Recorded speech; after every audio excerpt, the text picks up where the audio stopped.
दिनैनि हाबाफारिया जोङो गोजाम बडिखौ माने सिमफायनानै गोदान बडि दानायमोन ओमफ्राय जोङो डिसेम्बरावनो दादोंमोन खिन्थु जोङो अथ टेकिं सेरिमनि हिसाबै दिनैनि बे हाबाफारिखौ जों लानाय जाबाय आरो नैबे जोंनि जिल्लानि जितु बडि बे बडिया 3 बोसोरनि थाखाय बेखौ सामलायगोन 3 बोसोरनि थाखाय 22, 23 आरो 24 बे बोसोर मोनथामखौ जोङो माने सामलायगोन ओमफ्राय बे सामलायनायाव जोङो खावलायबाय गासैखौबो रायजो राजाफोरखौ जे जायफोर सुबुङा जोंनि सेकुलार धर्मनिरपेक्ष ओमफ्राय डेम'क्रेसि थानांगोन पार्टियाव सेकुलार डेम'क्रेसि आरो रिजनेल थिंकिं जायफ्रा बिदि सिन्था खालामो बे सिन्था खालामनाय मानसिफ्रा माने जोंनियाव दङ दा ओमफ्राय माखासे मानसिफ्रा माने जायफोर गोजानाव दं बिथांमोनाबो जाहाथे रिजनेलखौ थिंकिं खालामदोंब्ला बिथांमोनाबो जोंनि पार्टियाव जइन खालामनो हागोन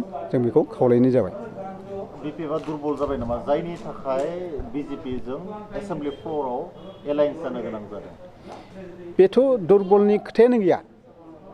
दिनै बिपिएफआ थांनाय 15 बोसोराव जेसेबांनाखि खामानि मावदों रायजो राजाफोरनि थाखाय आरो मोनसे माने गिदिर खोथाया जाबाय मा बेयाव थानाय मोनफ्रोमबो हारि माहारिफ्रा थांनाय जोंनि खामानि मावनाय बोथोराव जोबोद गोजोनदों। बे समाव 15 बोसोराव बिदि जातीय माने जातिफोरनि खोथाया फैयाखैमोन जात पातनि खोथाफोरा फैयाखैमोन ओंखायनो रायजोफ्रा गोजोनदों। शिक्षा डेभेलप खालामनांगौ बेखौ रायजोफ्रा गोजोनदों। मानो बे बिपिएफनि सरकारनि दैदेननायावनो हाग्रामा महिलारिनि दैदेननायावनो इउनिभारसिटि गंसे जों मोननो हादों। बिथांनि दैदेननायावनो CIT आरो दा CITआ डिम इउनिभारसिटि जाबाय। बिनेश्वर ब्रह्म इन्जिनियारिं कलेज गायसननो हाबाय, मेडिकेल कलेज जों गायसननो हाबाय। बेथ' बिराद मोजांनि बाथ्रा। नार्सिं कलेज दिनै माने मेडिकेल कलेज बेफोरखौ जोङो गायसननो हादों। ओमफ्राय बियो शिक्षाखौ जोंनि BTC एलेकायाव एकदम मोनसे वेभ लाबोनो हादों शिक्षायाव। जोंनि सात्र सात्रिफ्रा दा बांसिन फरायनायनि फारसे जे आवगायबोदों बे आवगायबोनायनि कारना बेफोर अनुस्थानफोरखौ जोङो लाबोनानै बेयाव फसंनायनि थाखायसो बे जानो मोनदों।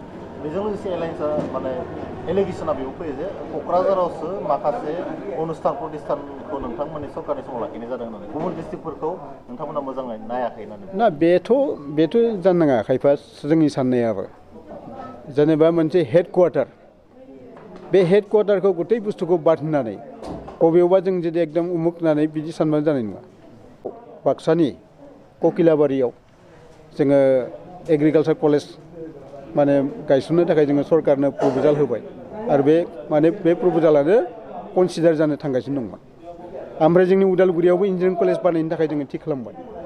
दिनै भेरगावआव जोङो माने पलिटेकनिक कलेज मोनदों। बेफोर जा बिपिएफनि माने आखाइ दं बिथांनि आखाइ दं हाग्रामा महिलारिनि। दा लासै लासैनो जोङो बे उदालगुरिनि जोङो भैरबकुन्द'आव जोङो बिएड कलेजखौ जोङो बिदों बिएड कलेजखौ आरो सेन्ट्रेल स्पन्सर्ड अनुस्थान फैयोब्ला बेयाव गायसननांगौ होननानै जोंनि जिल्लानिफ्राय बुंनाय दं। गतिके बेफोर अनुस्थानफ्राबो जागोन आरो लोगोसे उदालगुरि जिल्ला हिसाबै जोङो मेडिकेल कलेज मोनबावनांगौ जा बे दं।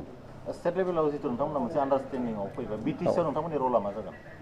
बिटिसिल' नङा जोङो पार्टि हिसाबै जोङो एलायन्स खालामाखै।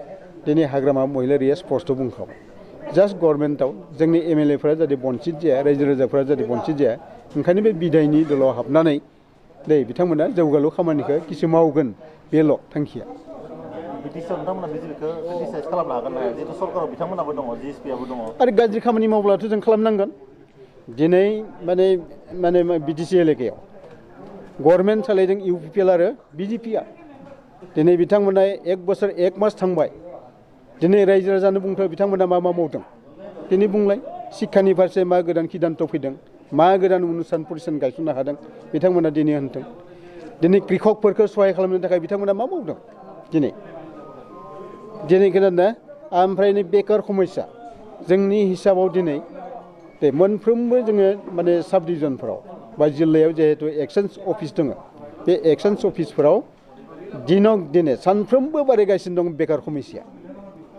आनइमप्लयड माने समस्या प्रब्लेमा माने दिनै बारायगासिनो दं। ओंखायनो दिनै एपइन्टमेन्टनि बिथांमोना एपइन्टमेन्ट होनो हायाखै जों बेखौ बुंखानो नांगोन। बे गभर्नमेन्टआव BJPआवबो दं UPPLआवबो दं दा बेखौ जोङो बुंखाथारनांगोन। गतिके बिथांमोना बहुत खोथा होदोंमोन इलेक्सननि सिगाङाव दिनै जे 1 भट 1 जब होनना बुंबाय दिनै मानो होनो हायाखै जबखौ गतिके जोङो बेखौ बुंथारनांगोन दा ओंखायनो जोङो दिनैनि बे मुहुर्तआव 1 बोसोर माने 1 मास थांनायनि उनावबो जों नुना मोन्दों नै बिटिसि एलेकायाव दासिमबो CSB जेरै जोङो सिगांनि गभर्नमेन्टआ CSB दानानै ग्रेड 3 ग्रेड 4 साख्रिखौ जोङो होबाय थादोंमोन बेकार सुबुंफोरनो दै माखासे माने लेखा गोरों सुबुंफोरनो जोङो ग्रेड 3 साख्रि होनो हादोंमोन माखासे किसुमान मानसिफोरनो जोङो ग्रेड 4 साख्रिखौ होनो हादोंमोन दिनै बेबो बन्द' जाना थानाय बायदि जादों जोङो होनायखौनो नुवाखै जों दिनै